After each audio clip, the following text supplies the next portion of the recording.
We're going to continue with themes.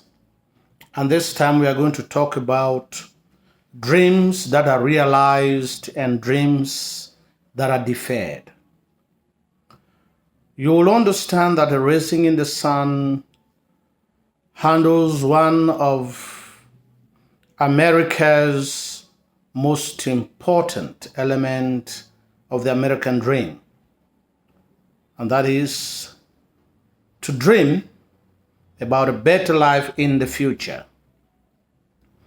We now realize that in a Raisin in the Sun, there are some dreams that have been realized and some that have been deferred. Amongst those dreams that have been realized include old younger's dream of buying a house for the family is realized when mama uses the insurance money to buy the younger home at Claiborne Park despite the intimidation and hostility that awaits them there. Secondly, mama's dream is to keep her family together. She's not happy with the manner in which Ruth and her husband, especially for the fact that Walter does not seem to show so much compassion and interest in Ruth. And therefore, she wants that her family sticks together with one another. When Ruth comes to announce that she's 2 months pregnant and mama informs Walter, Walter behaves indifferently. Mama uses part of the money to buy a house which is to accommodate everyone. And therefore, she uses the money to buy a house in order to realize her husband's dream, which had been to provide a roof over the head of the younger family. She also realizes her husband's dream of buying a home in order to honor her husband's memory. Next, Ruth dreams of having a real husband, and she wants her husband to become the man that she had known, who had been very caring and affectionate. In the course of the play, he takes Ruth to the cinema and they hold hands, and Ruth is proud of her husband, especially when he refuses to sell the house to Mr. Carl Lindner. She also dreams of leaving the old apartment in which they live at Chicago South Side, and she wishes that the first thing that she will do when she arrives Claiborne Park will be to take a long, hot bath. This dream is realized when the family finally moves despite the threats from Mr. Lindner into Claiborne Park. Asagai dreams of achieving an education. He leaves Africa to come to America in order to be educated. This dream is realized when he finishes his studies and goes back to Africa. He will be using the knowledge which he has acquired to effect change in his community and in his country.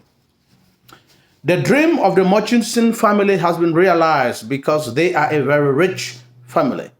Their son wants to become educated and attends a white school with white children because he believes that his education will give him access into the mainstream of the American society. This is the reason why the Murchison are very condescending, they are very proud, and George displays his knowledge openly, especially in front of those who are uneducated, like Walter Lee Jr. On the other hand, although these dreams have been realized, we also come to understand that there are dreams which have not been realized, such as, and for dreams which have been deferred include Walter Lee Younger dreams of investing in the liquor business in order to ameliorate the living condition and standards of his family. He wants to provide good things for Ruth, and at the same time, he wants to give the best education to Travis. Walter also wants to have an office downtown and a fleet of cars and a beautiful home to which he can return after work. Nevertheless, this dream is dashed away when he invests the money handed to him by Mama to Willie Harris, who disappears into thin air. Benietta's dreams of becoming a medical doctor in order to help the poor. The insurance money is a guarantor of the fact that this dream will be realized. But it is thrown away when Walter Lee loses her share of the money meant for her education in a reckless investment, thereby causing conflict between brother and sister. She tells her brother that he had invested money to a man whom even Travis cannot trust. Asagai also dreams of getting married to Benietta and taking her back to Africa where he wants to treat her like a queen. He gives her gifts of African fabrics, which she displays proudly and wears them in the house. But at the same time, this dream cannot be realized because Mama believes that Benietta is still young to be married. On the other hand, George Murchison loves Benietta, but she does not love him enough to get married to him because she considers him to be very shallow.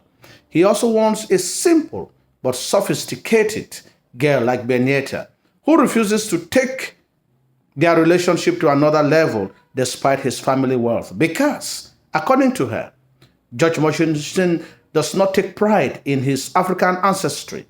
He mocks at the knowledge of African history and its legend, and his family is very condescending and very proud. Lastly, the white community dreams of keeping their community safe. There are newspaper articles, especially those brought by Mrs. Johnson, that shows that black families are bombed out of their houses in Claiborne Park.